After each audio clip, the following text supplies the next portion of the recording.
You get two flavors. Two flavors, exactly. On one hand, you have the super dry academic white papers. You know, the ones that put you to sleep by about page 4. Oh, yeah, the charts and graphs. All the charts. And then on the other hand, you've got the Hollywood dystopia. It's always Terminator, Skynet, everything explodes. The robots are coming to crush our skulls. Right. It's either here's a graph of linear regression or run for your life. There's no middle ground. Not really, man. And that is precisely why the book we're covering today is, well, it's such an outlier. It's called AI 2041. And it is trying to thread a needle that, frankly, I didn't think could be threaded. It's a really interesting collaboration. You've got Kai-Fu Lee. Who's basically AI royalty, right? Former head of Google China, runs these massive VC funds. He knows the tech inside and out. Deeply. And he's paired with Chen Qiufan, who's an award-winning science fiction novelist. So you have the technologist and the storyteller. And they call the result scientific fiction. Which is a great term for it. And I think experiment is really the right word for the whole project because they set this very, very strict rule for themselves. This is the part that got me hooked. It's not just imagination running wild. Kai-Fu Lee's rule was every single piece of technology in these 10 stories must either already exist in some form today, or it has to have an 80% probability of maturing within the next 20 years. 80%. That number just changes everything. It kills all the easy sci-fi tropes. Totally. No magic. No time travel, no aliens, no conscious AI that wants to, become God. None of that. It forces the stories to deal with the messy, almost boring, bureaucratic reality of how this technology is actually going to weave itself into our lives. Which, that makes it infinitely more useful for us for this deep dive. We're not here to talk about the pros. No, we're here to pull out the roadmap because that's what this book really is. It's a predictive map for what's coming to insurance, to education, healthcare, work. All of it. So the mission today isn't to look at Python code. It's to visualize how this stuff is going to reshape the actual pillars of our society. Insurance, dating, driving, even what it means to have a job. So before we get into the stories, I think we have to pop the hood. We have to look at the engine that drives all these predictions. Deep learning. Deep learning. We throw that term around all the time, right? Neural networks, deep learning. But to really get the risks and the rewards in this book, we have to understand how this kind of AI thinks, because it is so fundamentally different from how you and I learn something. It really is. And the key difference, it really just comes down to data, the sheer volume of data. Okay, so break that down. Think about how a little kid learns what a cat is. You point to the family pet, you say cat, you see one in a book, cat. You do that, maybe 3 or 4 times? And they get it. Yeah. They can recognize a cartoon cat. They can draw a cat. They can even see a lion and say big cat. Exactly. That's abstract reasoning. We learn from, a tiny amount of data. We build a model in our heads. We get the concept. Deep learning cannot do that at all. It doesn't understand concept. It only understands pattern. Okay. So how do you teach it cat? You don't give it 3 photos. You give it 3 million photos. Wow. And you don't give it any rules. You don't say cats have pointy ears or cats have whiskers. You just label every single one of those 3 million images, cat or no cat, and then you tell the math, figure it out, maximize your accuracy. And this is the famous black box problem, isn't it? Yeah. We're not programming the rules anymore. We're programming the goal. That's the critical distinction. It's so important to get this. And, good old-fashioned AI, the symbolic stuff programmers literally wrote if-then statements. If it has whiskers and pointy ears, then it's a cat. Right. With deep learning, the network makes up its own rules. It just looks at the raw pixel values and creates this incredibly complex, multidimensional map. It might figure out that the distance between pixel A and pixel B, combined with the color of pixel C, has a 99.7% correlation with the label cat. But and this is the catch, right? This is what sets up all the conflict in the book. The AI has no idea why. Zero context. None. It's just pure mathematical optimization. It's trying to minimize an error function. That's it. And that right there, that brings us to the core tension of the next 20 years, which the book calls the objective function. You tell the AI, your job is to minimize insurance claims. Yeah. And the AI will find the most efficient, ruthless, mathematical path to achieve that goal. Doesn't care about fairness, doesn't care about ethics. And it certainly doesn't care about your feelings. It only cares about the math. Which is just a perfect setup for the very first scenario in the book. It's set in Mumbai. It's called The Golden Elephant. Yeah. And this story it hammers home what happens when you point that kind of Ruthless optimization at something as messy and human as love. This one was a tough read. It felt really claustrophobic. Yeah, I got that too. So set the scene for us. Okay, so we're in Mumbai. The year is 2041. And we're following this teenage girl. Her name is Nayana. Her family has signed up for this new kind of insurance. It's called Ganesh insurance. And it's all based on deep learning, dynamic pricing. Yeah, it's a bit like those little dongles you can put in your car today, the ones that track your driving. Drive safe, save money. Exactly. But imagine that idea on a massive dose of steroids. It's not just a car dongle. It's a whole family of apps, wearables, smart home sensors. So it's tracking everything. Everything. What they eat, how much they sleep, who they talk to on the phone, where they go during the day. And in return, the family, who are, struggling a bit financially, they get huge discounts on their insurance premiums. And they get this little avatar, the golden elephant. Right, this cute little digital assistant on their phones. And it nudges them all day. Hey, Dad, maybe put down that cigarette. Or, hey, Grandma, it's time to take your blood pressure medication. On the surface, that sounds like a win-win. Yeah. The family gets healthier, the insurance company lowers its financial risk. What's the problem? Everybody's happy until Nayan meets a boy. Oh. His name is Sahej. He's a sweet kid. He's an artist, but he's a Dalit. Okay, and for anyone who might not be familiar with the Indian caste system, Dalit is the term for the group that was formerly known as untouchables. They're at the very bottom of the traditional social hierarchy. Right, and it's important to say discrimination based on caste is illegal in India. It is illegal, but this is where the AI part gets so insidious. The Ganesh Insurance AI, it's not programmed to be casteist. Some programmer didn't sit down and write a line of code that says, if boyfriend equals Dalit, then raise the family's premiums. No, absolutely not. But the AI starts trying to sabotage the relationship anyway. Oh, aggressively. It starts suggesting that Nayana shouldn't go to the neighborhood where Sahej lives. It'll cite, traffic safety concerns or higher crime statistics. It starts offering her discounts on dating apps so she can meet other boys with, quote, better profiles. It basically weaponizes her family's financial situation to steer her away from this kid. So what is going on here? If the code isn't racist, what's happening? This is what they call the proxy problem, isn't it? It is the absolute textbook definition of algorithmic bias. The AI was trained on historical data. And for thousands of years, the historical data in India says that intercaste relationships, especially involving Dalits, often face social ostracization, economic hardship, higher levels of stress. Which, from a purely statistical point of view, correlates to higher health risks. Exactly. The AI just looks at the data pool and sees a pattern. Couples that look like this tend to have higher blood pressure, lower income stability, and they file more claims down the road. It doesn't know why. It doesn't understand thousands of years of historical oppression. No, it just sees a correlation that threatens its one and only goal: minimize risk. Its objective function. So in order to optimize its balance sheet, it ends up enforcing an ancient social hierarchy. It creates this feedback loop where the biases of the past are projected into the future. That is the key insight. Deep learning is a mirror. If you show it a biased world, it learns the bias and treats it as a fundamental fact of nature. It sees inequality not as a problem to be solved, but as a variable to be optimized around.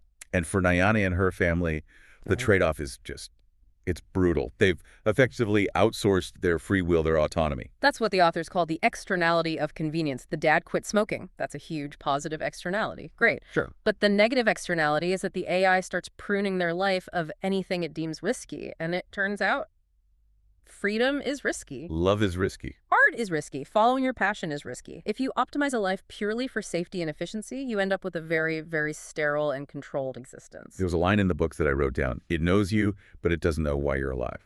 I highlighted that one too. It's so good. It perfectly captures the gap between intelligence and wisdom. Yeah. The AI is intelligent enough to predict the financial cost of a potential breakup, but it completely lacks the wisdom to understand that the experience, even the potential heartbreak, might be worth it. So we have deep learning managing our private lives in Mumbai, optimizing everything based on historical data. But let's zoom out a bit. What happens when deep learning isn't just analyzing data, but it starts creating its own data? Now we get to generative AI. And deepfakes. This brings us to the second big story, Gods Behind the Masks, Yeah. which is set in Lagos, Nigeria. Yeah, and if the Mumbai story was about the AI optimizing our reality, this story from Lagos is about the AI completely fabricating reality. I think we need to talk about the tech here for a second, because deepfake has become this, this buzzword that gets thrown around for everything from a bad Photoshop job to a cloned voice. Right. But the actual mechanism behind it Yep. is just clever. It's almost philosophical. Generative adversarial networks. It's a beautiful concept, actually. It was invented by a guy named Ian Goodfellow back in 2014, supposedly over a couple of beers at a pub. That's how all the best ideas start. Pretty much. And Yeah. the idea is you take two neural networks and you pit them against each other. You make them fight in a zero-sum game. A duel. A duel to the death, mathematically speaking. So you have the generator. Let's call him the forger. The forger. Okay. His only job is to try and create a fake image, let's say a photograph of a person who doesn't exist. And then you have the other AI. The discriminator, let's call him the detective. His only job is to look at an image and say real or fake. So on day one, the forger is terrible. It creates, I don't know, a stick figure with weird eyes. And the detective immediately says, fake? That's garbage. But the forger learns from that rejection. It tweaks its parameters a little bit. Okay, the detective caught me because the eyes were wrong. I'll make the eyes better. And it generates a new face. A slightly better one. And the detective looks at it and says, getting closer. But the lighting on the left cheekbone doesn't match the background lighting. Fake. And they just do this back and forth millions of times, constantly grading each other's work. Millions and millions of times at incredible speed. And because they're adversaries, they are forcing each other to get exponentially better.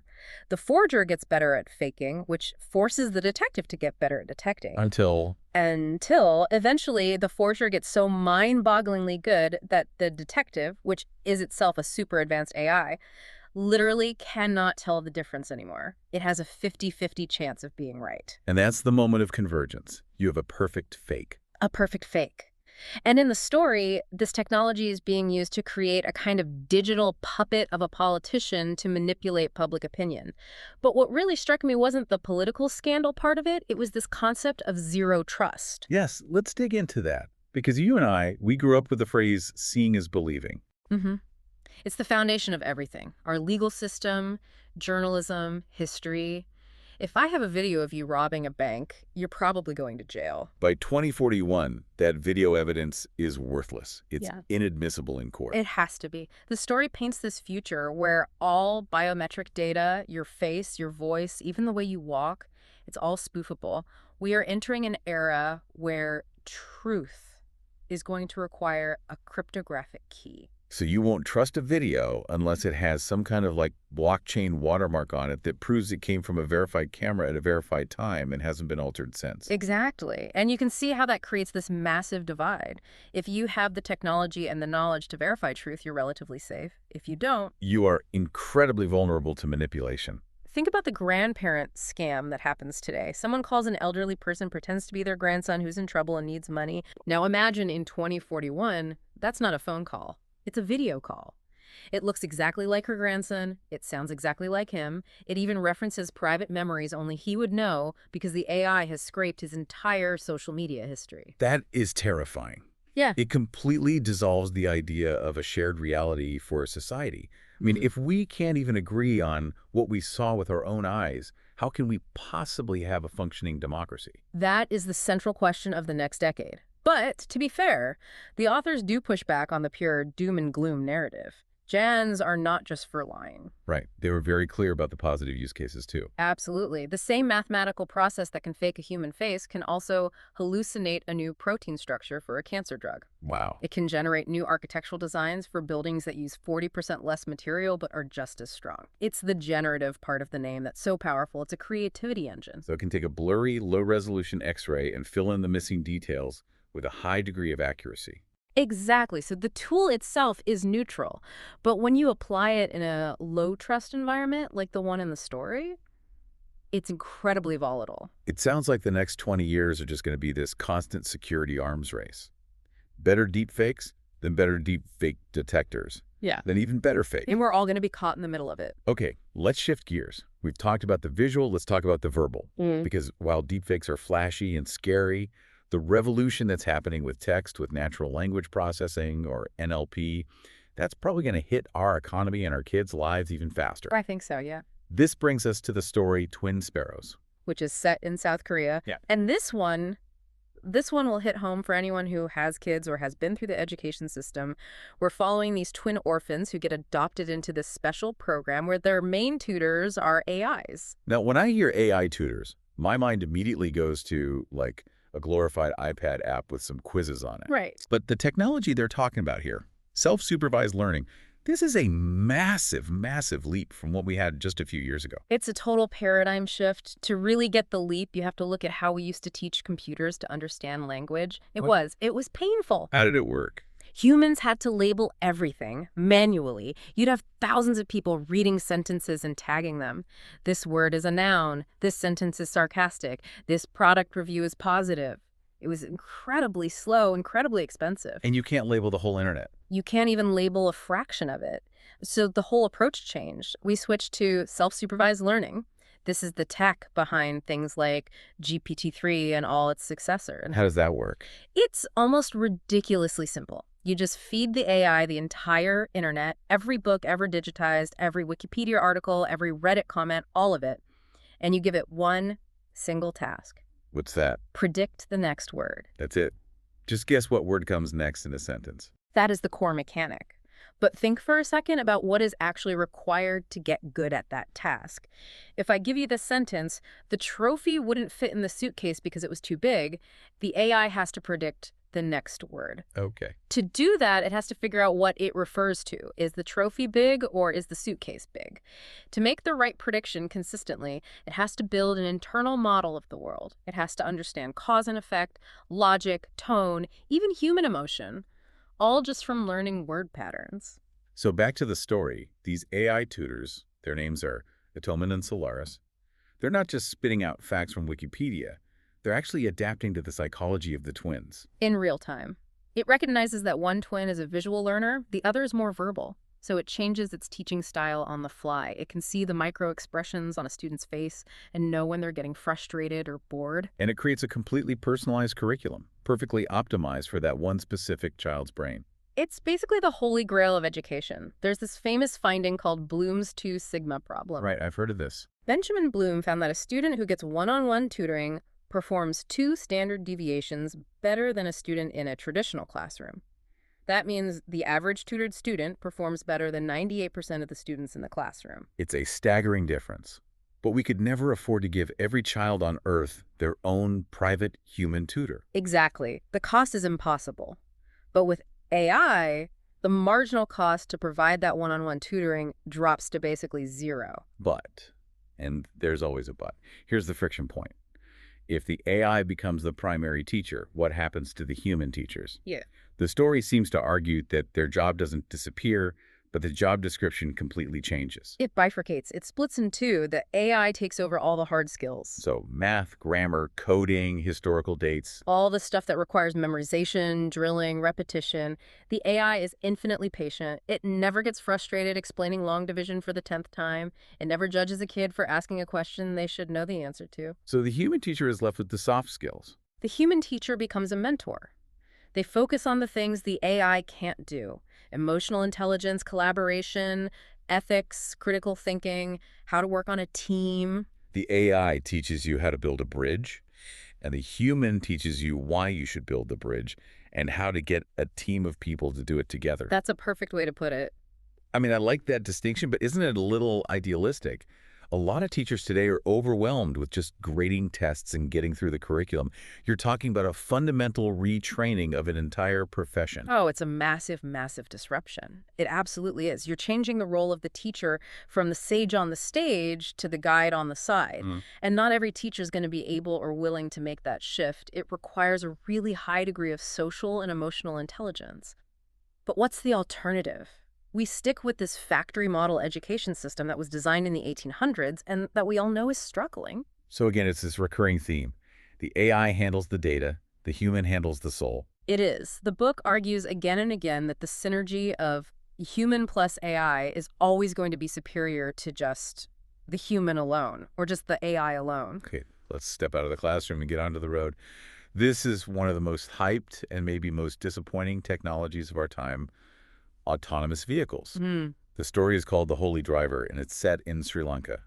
And this story, I think, serves as a huge reality check for everyone. We've been promised fully self-driving cars for, what, a decade now? It's always next year. Always next year. But the book makes a really strong case that true level 5 autonomy, where there's no steering wheel and the car can handle literally any condition, a blizzard, a chaotic intersection in a foreign city, that is much, much harder than the tech bros led us to believe. So why is it so hard? I mean, we see Teslas driving themselves on the highway right now. We see level 2, maybe a little bit of level 3 autonomy. The car can stay in its lane on a well-marked highway. It can brake if the car in front of it brakes. But the real world is it's a chaotic mess of edge cases. And edge cases are what deep learning is terrible at. Yeah. Because it hasn't seen them a million times in its training data. Precisely. A construction worker waving a flag in a way it's never seen before. A plastic bag floating in the wind that its sensors mistake for a rock. The subtle eye contact a driver makes with a pedestrian at a crosswalk to signal that it's safe to cross. So the solution presented in 2041 isn't just making the cars smarter. No, that's not enough. The solution is making the cities smarter. The road actually talks to the car. Yes. You have to sensorize the infrastructure itself. You embed sensors in the pavement. You have traffic lights that broadcast digital signals. So if a child runs out into the street from behind a parked truck, the street tells every car in the vicinity to stop, maybe even before the car's own cameras can see the child. That makes so much sense. You're not relying on just one set of sensors. You're putting the car on, like, invisible rails. You reduce the number of variables it has to deal with. Exactly. But of course, the story also has to dive into the ethical mess of it all. The famous trolley problem. The trolley problem on wheels. If an accident is truly unavoidable, the brakes fail on a wet road, who does the AI choose to save? The passenger in the car? The pedestrian on the sidewalk? A bus full of school children? How do you program that? Who gets to decide? The car owner. Oh. The manufacturer. The government. And in the story, there's this really dramatic scene where a teenage gamer has to take over a vehicle remotely to handle a super complex situation, which implies that maybe we never fully remove the human from the loop. Or at least we keep humans available for that last 1% of extreme difficulty. Mm-hmm. But the most provocative point the authors make, I think, is about the future of human driving laws. Yeah, this part really stuck with me too. They predict that eventually it will be illegal for a human to drive on public roads. Say that again. Illegal for humans to drive. It's a matter of statistical inevitability. Humans get tired, we get drunk, we get distracted by our phones, we have road rage. AI does none of those things. Right. Once the technology is fully mature and proven, a human driver will be, by far, the single biggest safety risk on the road. Your insurance will be astronomical if you can even get it. So driving will become like smoking in a restaurant, something that people used to do all the time, and now we look back and think it was insane and dangerous. Or maybe like horseback riding today. It'll be a hobby, something you do on a private track for fun. We don't ride horses to work on the interstate anymore. We still love horses, but we recognize they're not the right tool for that job. That is a massive cultural shift to even think about, but probably not as massive as the final shift we need to talk about. The big one. The one everyone is always worried about. Jobs. Jobs. Yeah. The elephant in every room when you talk about AI. The book tackles this with 2 pieces, a story called The Job Savior and a concept they call Plenitude. The job savior really gets into that displacement anxiety.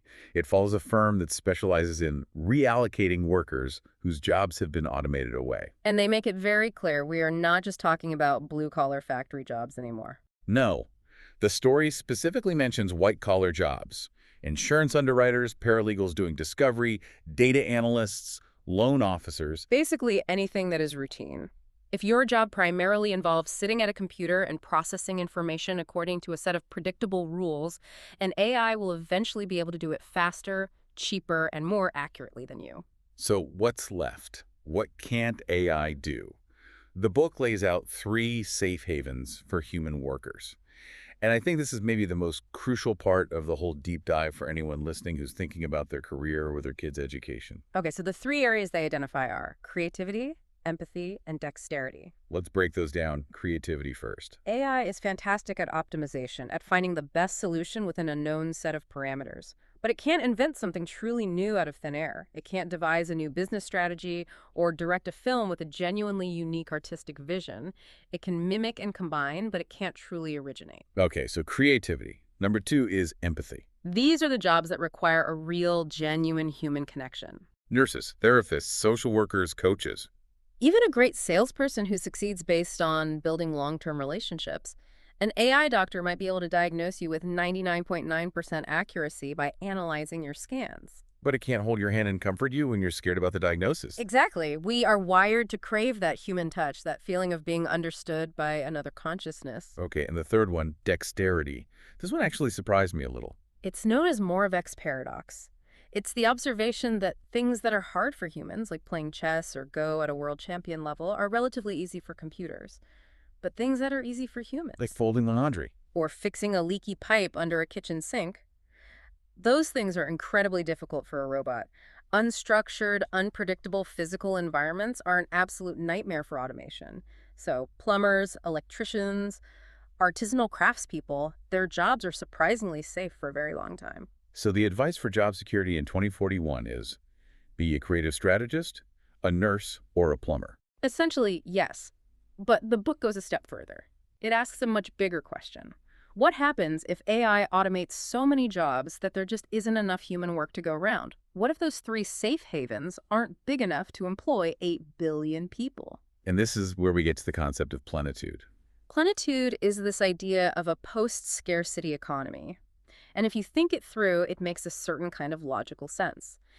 If robots are mining the raw materials and other robots are manufacturing the goods and autonomous trucks are delivering them and AI is optimizing the whole supply chain, the cost of producing those goods drops to almost nothing. You add in renewable energy from solar and wind, which gives us near-free energy. And you have AI giving us near-free labor. So the cost of survival, basic housing, food, clothing, it just plummets. In the story Dreaming of Plenitude, they explore this world where making a living is no longer the main goal of life because your basic survival is already guaranteed. But that creates a huge existential crisis, right? If I don't have to work to eat, what on earth do I do with my day? Our entire identities are wrapped up in our jobs. What do you do is the first question we ask people. It's a psychological problem, not an economic one. The book envisions this messy transition period where we might even need to simulate work just to give people a sense of purpose and self-worth. It's no longer a resource problem, it's a meaning problem. And the authors propose a path through this, which they call the 3 Rs. Right. Relearn, recalibrate, and renaissance. Okay, so relearn is pretty straightforward. Vocational training. Yeah, moving people out of the routine jobs and into the human-centric jobs. Yeah. Retraining a former truck driver to be a technician who installs and maintains solar panels or a caregiver for the elderly. Okay, recalibrate. This is about changing the jobs that still exist. It's about human-AI symbiosis. The doctor who uses AI for the diagnosis, which frees her up to spend a full 30 minutes actually talking to the patient instead of just 5. Exactly. You recalibrate the job to focus on the uniquely human element. And then the last one, renaissance. This is the big, hopeful, utopian swing. This is the big one. The idea is, if we are not spending 40 or 50 hours a week doing drudgery just to pay our rent and buy food, we have this massive surplus of human time and energy. Just like the surplus of wealth in Florence helped spark the original Renaissance. This surplus of time wealth from AI could spark a new one, a new flourishing of art, philosophy, science, community service, exploration, all the things we say we'd do if only we had the time. It's a beautiful vision. Instead of a future of mass unemployment, it's a future of mass liberation from drudgery. But man, the road from here to there is going to be incredibly messy. Oh, extremely. We have to completely rewrite the social contract. You're talking about universal basic income, taxes on robots, all of these hugely contentious ideas that will have to be fought over. So, okay, we've covered a ton of ground here. From deep learning and bias in Mumbai, to deepfakes and logos, AI tutors in Korea, self-driving cars in Sri Lanka, and the potential end of work as we know it. It's a really sweeping map of the next couple of decades. And when you pull back and look at the whole map, you see a clear pattern emerging. You do. Kai-Fu Lee describes it as humanity moving through 3 waves of AI. We're moving from the internet AI we have now, algorithms that recommend YouTube videos, to perception AI. Computers that can see and hear and understand the world around them. And then finally to autonomous AI, machines that can actually move and act in the physical world. And with every single one of these waves, there's a trade-off. Always. There is no free lunch. We trade our convenience for our privacy. We trade safety for our autonomy. We trade raw efficiency for the risk of entrenching old biases. But the authors come back to this one point over and over again. The technology itself is neutral. It is a tool. AI is not good. It's not evil. It has no intentions